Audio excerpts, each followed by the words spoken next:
제가 여기서 보니까 처음 뵙는 분들이 꽤 많으세요. 아마 오늘 이렇게 초청받아 오신 분들이신 것 같아요. 어, 많이 불편하지는 않으세요? 이 교회가 안 익숙하시죠? 제가 여기서 서로 인사를 시키려니까 다음엔 절대 안 올 것 같아가지고 제가 인사는 안 시킬게요. 네, 대신 제가 대표해서 한번 인사드리겠습니다. 정말 잘 오셨습니다. 억지로라도 정말 잘 오셨어요. 네, 고맙고 감사합니다. 제가 한번 여쭤봅니다. 여러분들 저희가 일제 식민지로부터 일제 강점기라고 하죠. 해방된 년이 언젠 줄 혹시 아세요? 몇 년도에 저희가 해방이 되었는지 아세요? 또 하나만 더. 네네, 감사합니다. 조용히 하세요. 근데 그 여러분 그 해방된 결정적인 계기가 뭔지 아세요? 우리가 일본이 항복을 하게 된 우리 일제 강점기에서 해방된 결정적인 계기가 뭔지 아세요? 맞습니다. 여러분들 바로 원자 폭탄 때문에 그렇습니다. 히로시마와 나가사키에 이 원자 폭탄이 떨어지고 난 다음에 일본은 바로 항복을 하고 우리가 이렇게 해방을 맞이하게 되었습니다. 근데 우리가 착각하는 거 하나 있어요. 여러분 저희가 일본으로부터 해방될 때에 연합군이 미국이 아무 예고 없이 사전에 통보 없이 이 원자 폭탄을 터뜨렸다고 생각하는데 절대 아니에요. 여러분 8월에 히로시마와 나가사키에 원자 폭탄을 터뜨렸는데 여러분 이 미군은 연합군은 3개월 동안 5월부터 계속해서 전단지를 경고를 뿌렸어요. 그 경고 내용은 이렇습니다. 절대 이 히로시마와 나가사키에서 대피하라는 겁니다. 미군이 곧 원자폭탄을 터뜨리는데 그게 어마어마하니까 여러분들이 다 생명을 잃는다는 겁니다. 그래서 5월부터 3개월 동안 8월에 원자폭탄을 터뜨리기 전까지 계속 경고를 했어요. 그때 떨어졌던 삐라라고 하죠. 경고 전단지입니다. 한번 PPT를 한번 열어주시겠어요? 여러분 제가 한번 읽어드릴게요. 이런 내용입니다. 수일 내로 이 삐라 반대편에 적힌 모든 도시에서 탈출하십시오. 일부 도시나 이곳이 군사 표적에 의해서 미군 비행기가 폭격을 가할 것입니다. 위 도시들에는 군용품을 생산하는 공장이 있기에 군부는 이 미군은 연합군은 이 승산이 없는 전쟁을 계속할 수 없어서 폭격을 가할 것입니다. 폭탄에는 눈이 없습니다. 그러므로 어디로 떨어질지 모르니까 아시겠지만 인도주의적인 우리 미국은 무고한 사람들에게 해를 입히고 싶지 않습니다. 그러므로 여러분들은 모쪼록 이 도시들 히로시마와 나가사키 여러 군부 도시들에서 피난하십시오. 여러분 어땠을까요? 이 전단지를 3개월 동안 받았던 이 히로시마 시민들은 이 히로시마를 떠났을까요? 이 경고를 받아들였을까요? 심지어 여러분 8월 6일 날 히로시마에 먼저 원자폭탄이 터뜨려졌습니다. 그리고 8월 9일에 나가사키에 원자폭탄이 터뜨려졌어요. 근데 하루 전날 히로시마의 원폭이 떨어지고 난 다음에 이틀 뒤인 8월 8일에 다시 한번 미군은 이 나가사키 위에 경고 전단지를 뿌렸어요. 이제 우리가 폭격을 할 거다. 여러분들 히로시마를 보지 않았느냐? 그러니까 제발 이 나가사키에서 탈출해 달라. 여러분 이 경고를 받아들였을까요? 나가사키 시민들이 얼마 전에 이 히로시마의 전폭에 이 원폭에 고통을 받던 그 시민들이 탈출했을까요? 우리 PPT 두 번째를 보시겠습니다. 이번에는 바로 히로시마의 폭탄이 터뜨려지고 난 이틀 뒤에 나가사키에 뿌려졌던 전단지입니다. 이런 내용입니다. 일본 국민에게 고함, 즉시 도시에서 대피하시오. 이 삐라에 쓰인 내용은 매우 중요한 것이므로 주의하여 잘 읽으시기 바랍니다. 미국은 현재 몇 명이 희생시킬지 모르는 무서운 원자폭탄을 발명하여 사용하기에 이르렀습니다. 이 원자폭탄은 단 한 개만으로 B-29 가장 큰 폭격기 2,000대가 한 번에 투하할 수 있는 수준의 폭탄의 위력에 필적합니다. 이 무서운 사실은 여러분들이 히로시마를 통하여서 보았을 것입니다. 그러므로 여러분들은 반드시 도시에서 즉시 대피하십시오. 사랑하는 성도님 여러분, 또 오늘 초청되신 손님 여러분, 제가 한번 여쭤봅니다. 나가사키 시민은 히로시마의 원폭을 보았어요. 그 고통을 보았어요. 그리고 다시 한번 전단지가 뿌려졌습니다. 여러분, 이 경고를 받아들였을까요?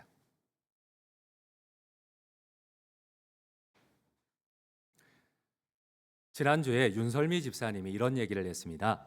한국 사람들은 절대 자기가 겪어보지 않으면 절대 다른 사람 말을 안 믿는다고, 안 듣는다고 합니다.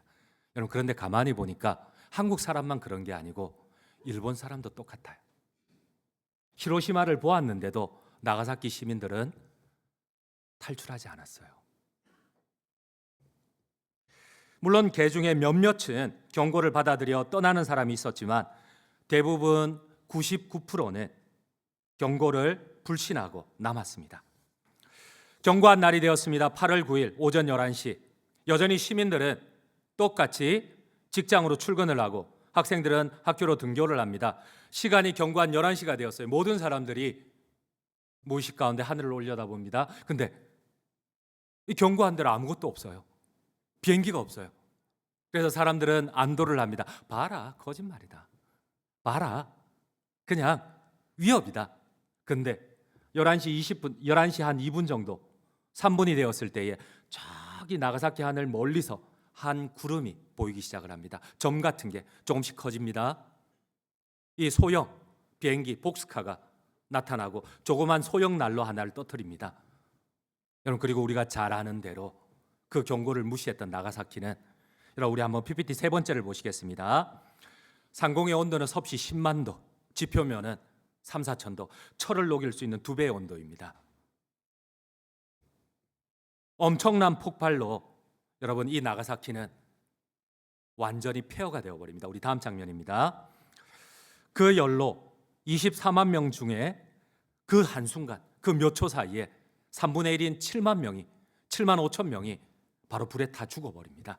우리 다음 장면을 보도록 하겠습니다. 물론 그 이후에 피해로 계속해서 사람들이 죽어나가서 3분의 2가 죽어버렸어요. 여러분, 이걸로 끝이 난 게 아니에요. 우리 다음 장면을 한번 볼게요.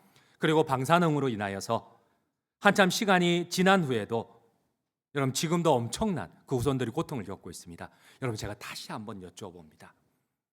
여기 계신 우리 성도님들과 손님 여러분들이 이 1945년도에 나가사키 시민이었다면 여러분들이 히로시마를 보았습니다. 그리고 여러분들이 앞에 이 전단지, 경고 전단지를 5월부터 계속 받았습니다. 여러분들은 나가사키를 떠났겠습니까? 아니면 남아 있었겠습니까?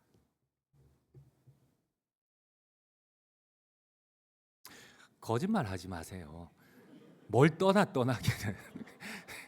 여러분, 나가사키 시민들도 여러분 히로시마를 보았어요. 근데 99%가 여러분 남아 있었어요. 아마 여기 계신 분들의 99%는 이 경고를 듣지 않고 아마 그대로 원폭에 죽거나 아니면 살아남았어도 그 이후로 계속 고통스러운 삶을 살았을 것입니다. 여러분, 이러한 사실을 통해서 우리가 오늘 깨달아야 할 하나님의 경고가 무엇이겠습니까? 여러분, 하나님께서도 1600년 동안 성경을 기록하면서 우리에게 경고 전단지를 뿌립니다. 하나님은 계속해서 경고를 합니다. 여러분, 이 경고의 핵심은 이겁니다. 여러분, 죽음이 끝이 아니라 죽음 이후에 하나님의 심판이 있다는 겁니다. 그리고 그 심판은 반드시 지옥 형벌로, 영원한 지옥 형벌로 끝이 난다는 겁니다. 하나님은 계속해서 전단지를 단지 3개월만 뿌린 게 아니고 1600년 동안 계속 뿌리고 예수님 이후에 지금까지 2000년 동안, 그러니까 근 한 3500년 동안 계속 경고를 하고 전단지를 뿌립니다. 그러나 아무도 믿지 않습니다. 죽음 이후에 하나님의 심판이 있다는 것을 믿지 않습니다. 아무도 지옥을 믿지 않습니다. 여러분, 하나님은 성경을 통하여서 여전히 오늘날에도 우리에게 경고하십니다. 우리 한번 히브리서 9장 27절 말씀을 한번 같이 한번 읽도록 하겠습니다. 한번 죽는 것은 사람에게 정해진 것이요 그 후에는 반드시 심판이 있으리니. 여러분, 우리는 여전히 히로시마와 나가사키 시민들처럼 무시합니다. 이 하나님의 경고를 무시합니다. 한번 죽는 것은 사람에게 정해진 것이요 그 후에는 반드시 심판이 있으리니. 그러나 우리는 이 하나님의 경고를 듣지 않습니다. 여러분, 오늘 이 하나님의 경고 앞에 우리가 기억해야 할 것이 무엇입니까? 하나님은 이 경고를 통하여서 우리에게 도피처를 하나 마련해 주십니다. 우리 함께 읽도록 하겠습니다. 오늘 본문의 말씀입니다. 요한복음 6장 51절입니다. 함께 읽겠습니다. 나는 하늘에서 내려온 살아있는 떡이니 사람이 이 떡을 먹으면 영생하리라. 내가 줄 떡은 곧 세상의 생명을 위한 내 살이니라 하시니라. 예수님 이런 말씀을 하세요. 여러분, 하나님은 죽음 이후가 끝이 아니라 죽음 이후에 반드시 심판이 있고 그 심판은 천국이냐 지옥이냐입니다. 그리고 이 천국에 들어갈 수 있도록 영원한 생명의 떡이신 하나님이 저 하늘에서 내려왔다고 합니다. 그것이 바로 예수님이라고 하십니다. 근데 우리는 이 하나님의 경고를 듣지 않습니다. 오늘 본문 바로 앞에 오병이어의 기적이 나옵니다. 예수님께서 이 보리떡 5개와 물고기 2마리로 이 2만 명을 먹이는 사건이 일어납니다. 사람들이 환호를 합니다. 유대인들이 막 찬송을 합니다. 이 배고픔을 예수님이 해결해 주었다는 거예요. 심지어 이 로마의 식민지 아래에 있던 이 이스라엘 백성들을 자유케 하는, 해방케 하는 이 위대한 선지자라는 겁니다. 우리 함께 성경을 읽도록 하겠습니다. 오늘 본문 바로 앞에 있는 6장 13절 14절입니다. 함께 읽겠습니다. 이에 거두니 보리떡 5개로 먹고 남은 조각이 12바구니에 찼더라. 그 사람들이 예수께서 행하신 이 표적을 보고 말하되 이는 참으로 세상에 오실 그 선지자라 하더라. 여러분, 한 번만 나의 생각을 한번 수정해 주세요. 우리는 예수님을 위대한 선지자라고 인정을 합니다. 아마 여기에 계신 교회를 다니지 않는 분들도 다 예수님을 위대한 선지자라고 합니다. 그 당시에 성경을 보면 예수님을 믿지 않는 사람들도 예수님이 이 배고픈 사람들을 배불리게 먹이시고 또 로마의 식민지 아래에서 이 위대한 이적을 행하니까 예수님을 인정했어요. 야, 석가모니와 같은, 공자와 같은, 이 마호메과 같은 위대한 성자구나, 위대한 선지자구나. 근데 예수님이 아니라고 합니다. 나는 위대한 선지자가 성자가 아니라고 합니다. 나는 하늘에서 내려온 하나님의 심판을 면하게 할 영원한 생명을 줄 영생의 떡이니라. 여러분들 아멘이십니까? 그런데 믿지를 않아요. 처음에는 예수님을 좋아들 합니다. 예수님이 배고픔을 해결해 주니까 이 로마의 식민지에서 자유를 해줄 이 마호메트와 같은, 석가모니와 같은, 부처와 같은, 공자와 같은 위대한 선지자고 성자라고 막 찬송을 합니다. 근데 예수님이 아니라 나는 하나님의 심판 경고, 죽음 이후에 영원한 지옥 형벌을 면하게 해줄 영생의 떡이니라 하니까 사람들이 비웃고 손가락질을 해요. 우리 오늘 본문의 성경을 같이 한번 읽도록 하겠습니다. 41절 42절 말씀입니다. 자기가 하늘에서 내려온 떡이라 하심으로 유대인들이 예수에 대하여 수군거려 이르되 이는 요셉의 아들 예수가 아니냐. 그 부모를 우리가 아는데 자기가 지금 어찌하여 하늘에서 내려왔다 하느냐. 사랑하는 성도님 여러분, 오늘 우리는 이 하나님이 경고하시는 이 말씀을 한 번만 마음에 새겨보기를 원합니다. 우리는 예수님이 석가모니와 같은 좋은 선지자, 성자라고 하면 받아들입니다. 근데 그분이 하나님의 아들, 우리를 하나님의 심판을 면하고 천국으로 인도해 줄 영생의 떡이라고 할 때는 우리는 받아들이지 않습니다. 거부합니다. 손가락질하고 비웃어 버립니다. 여러분, 혹시 죽음을 한번 생각해 보셨나요? 우리는 죽음을 잊고 지내는데 여러분, 죽음 앞에 우리에게 의미가 있는 것이 무엇일까요?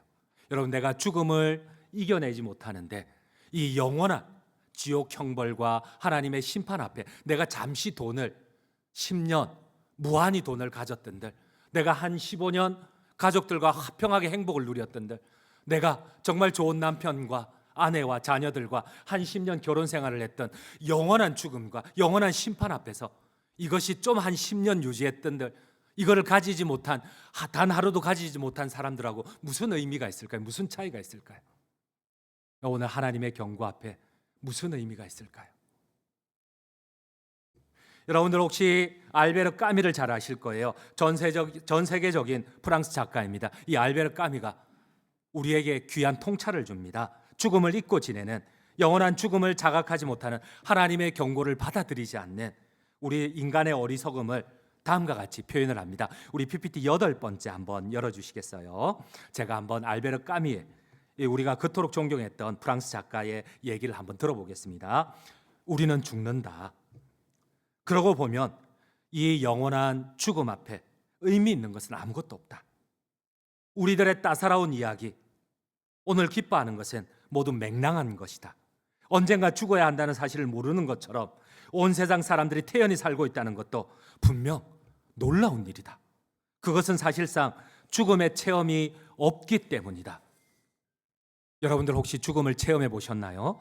우리들의 생애 조건을 규정하는 이 처참한 죽음 앞에서는 어떠한 도덕이나 어떠한 노력도 선언적으로 정당화될 수 없다. 여러분 한 번만 생각해 보세요. 이 영원한 형벌 앞에서 내가 잠시 이 땅 위에서 한 100년 행복했던들, 그게 무슨 의미가 있을까요? 영원한 지옥 형벌 앞에서 내가 한 번도 행복을 못 찾았던들, 그게 무슨 의미가 있을까요? 여러분, 우리는 죽음이 끝이라고 생각하기 때문에 여러분, 우리는 잡히지 않는 것들을 계속 잡으려고 하는데, 하나님의 경고를 무시하는데, 여러분, 죽음 이후에 반드시 하나님의 심판이 있고 반드시 천국과 지옥이 있다고 합니다. 그 천국과 지옥 앞에서 여러분, 지금 내가 그토록 잡으려고 하는 것들이 어떤 의미가 있을까요? 알베르 까미는 연이어서 자신의 말을 이해하지 못하는 사람들에게 다음과 같은 그리스 신화 시지프스의 예화를 듭니다. 여러분들 한번 PPT 9번째를 한번 보실게요. 시지프스는 여러분 그리스 신화에서 한번 보셨을 거예요. 신의 명령을 어긴 결과로 지옥에서 영원한 형벌을 받는데, 그의 형벌은 이겁니다. 이 거대한 돌덩이를 이 산 정상까지 계속 올려야 돼요. 중간에 막 손이 찢어지고 손톱이 빠지고 고통을 당하고 막 뼈가 분질러져도 여러분 계속 이바위를 끌고 올라가야 돼요. 그리고 산 정상에 도착을 하면은 여러분 이렇게 좁혔던 산 정상에서 또 이바위는 굴러떨어져. 그럼 또 가서 이 영원함, 여러분 혹시 영원함을 한번 묵상해 보셨나요? 이 영원함을 묵상해 보셨나요? 이 형벌 앞에서 지금 내가 의미를 추구하는 것들이, 여러분 나의 이 소중한 가족이, 여러분 또 가족이 없음이 무슨 의미가 있을까요? 단지 이 땅에서 100년 이 영원 앞에서, 영원한 형벌 앞에서, 영원한 하나님의 심판 지옥 앞에서, 이 하나님의 경고 앞에서 여러분 내가 잠시 한 100년 이 어마어마한 돈을 누린들, 내가 이 어마어마한 돈을 가지지 못하고 이 한 100년 고통스러운들, 이 영원한 지옥 형벌 앞에서 무슨 의미가 있을까요? 시지프스. 여러분 이 알베르 까미는, 그는 하나님을 믿지 않지만 여러분 그는 철학자입니다. 그는 세계적인 작가입니다. 이 죽음 앞에서, 도무지 견딜 수 없는 이 고통 앞에서, 영원한 앞에서 그는 죽음을 이렇게 묵상을 했습니다. 여러분 우리는요,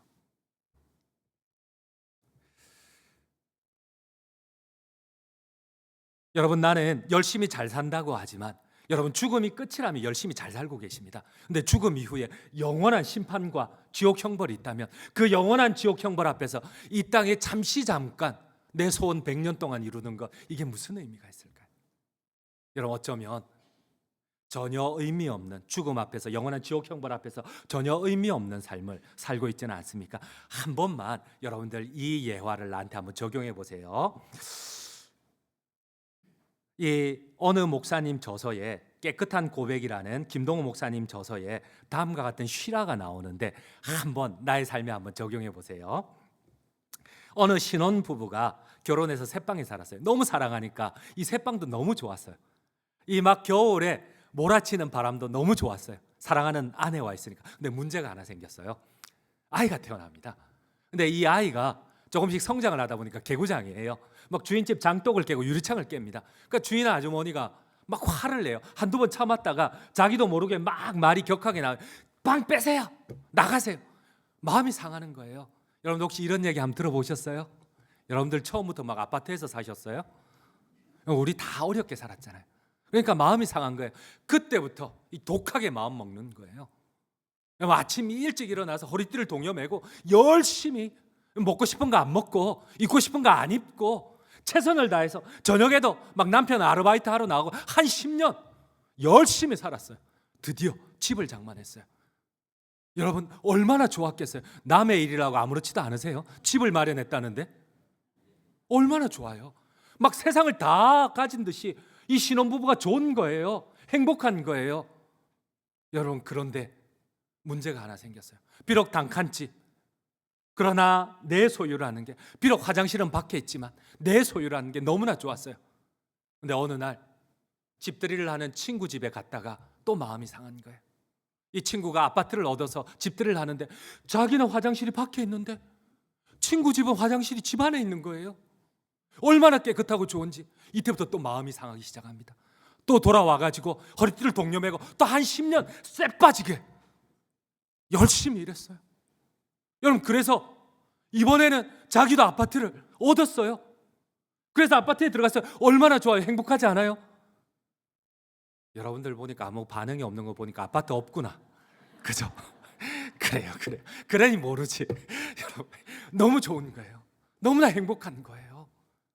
여러분, 그런데 이게 끝이 아니에요. 근데 어느 날 그 아파트 집들이 했던 친구가 다시 집을 장만했다고 이 집들이를 하러 가보니까 이번에는 화장실이 한 개가 아니고 두 개네. 이것도 마음이 상한 거예요. 우리 집은 이 아파트의 집안에 화장실이 하나인데 그때부터 또 허리를 동여매는 거예요. 아침 일찍부터 열심히 일하는 거예요. 밤늦게 또 아르바이트를 하는 거예요. 여러분, 그래서 이 화장실이 두 개인 아파트에 이사를 갔어요. 그렇구나, 아파트가 없구나. 맞아요. 여러분, 그러고 난 뒤에 얼마나 좋아요. 그리고 난 뒤에 한 10년 살다가 죽었어요.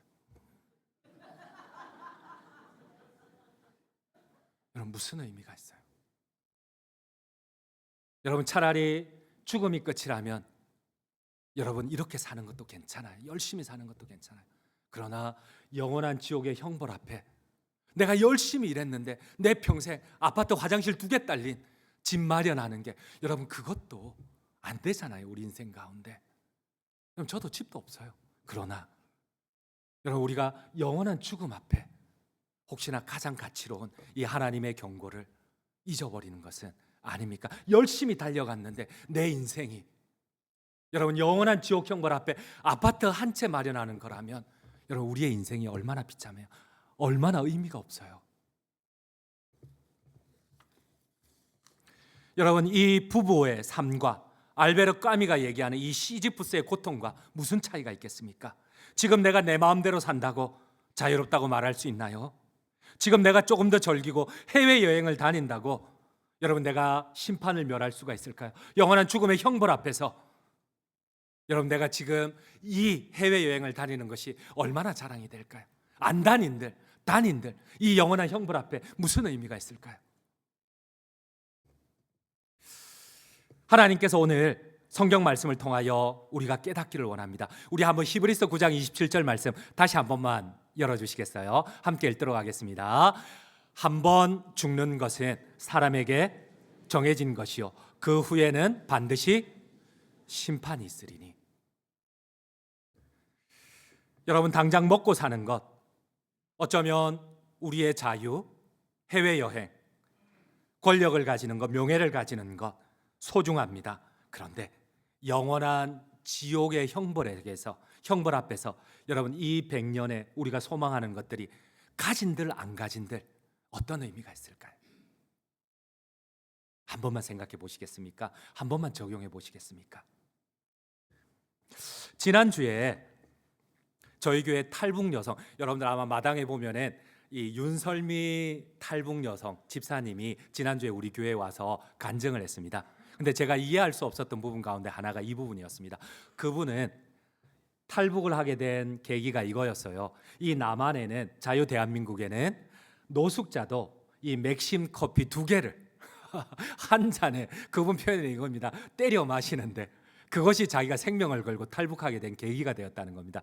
여러분, 이건 이렇습니다. 왜냐하면 북한에서는 몇천 원의 돈을 월급을 받는데요. 자기 아버지는 당간부인데, 그런데 자기 아버지 월급을 한 20년을 모아야 우리 맥심 커피 한 통을 산대요. 그런데 이 노숙자가, 남한에서는 노숙자가 이 20년 자기 아버지의 월급을 이 단지 한 번에 이 두 개를 타가지고 때려 마시는 걸 보고 나는 탈북을 해야 되겠다, 이렇게 해서 탈북을 했어요. 근데 탈북이 쉽지 않아요. 여러분, 두 번이나 중간에 잡혀서 강제 북송을 당했어요. 근데 그 감옥에서 여러분 70%가 죽어나가요.